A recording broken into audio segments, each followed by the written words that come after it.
ఉత్తర తెలంగాణ అతి ముఖ్యమైన రైల్వే స్టేషన్లలో మంచిర్యాల ఒకటి.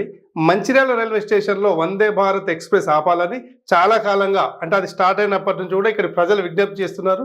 ఈ రోజు చెర్లపల్లి రైల్వే స్టేషన్ ప్రారంభోత్సవం సందర్భంగా మంచిర్యాల బీజేపీ అధ్యక్షుడు రఘునాథ్ వెళ్లి కేంద్ర రైల్వే శాఖ సహాయ మంత్రి సోమన్న గారిని కలిశారు. వందే భారత్ ఎక్స్ప్రెస్ మంచిర్యాలలో ఆగితే ఆర్థికంగా ఇంకా రైల్వే శాఖకు ఎలాంటి ఉపయోగాలు ఉంటాయో వివరించారు. అయితే వందే భారత్ ఎక్స్ప్రెస్ సికింద్రాబాద్ నుంచి స్టార్ట్ అయ్యి కాజీపేట, రామగుండం, తర్వాత డైరెక్ట్ బల్లార్షాకి వెళ్తుంది. ఈ క్రమంలో ఇక్కడ ఉత్తర తెలంగాణలో కేవలం ఒకే ఒక కాజీపేట తర్వాత రామగుండమే.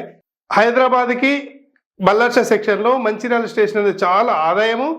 చాలా మంది, కొన్ని వేల మంది ప్రయాణికులు రాష్ట్ర రాజధానికి వెళ్తూ వస్తూ ఉంటారు. ఇది రైల్వే శాఖ మొదటి నుంచి కూడా పరిగణలోకి తీసుకోవడం లేదు. It the same time Peddapalli parliament నియోజకవర్గంలో ఉన్న ముఖ్యమైన స్టేషన్లో మంచిర్యాల ఒకటి. ఆల్రెడీ ఎంపీ వంశీ గారు కూడా ఈ విషయమై ప్రయత్నం చేస్తున్నారు.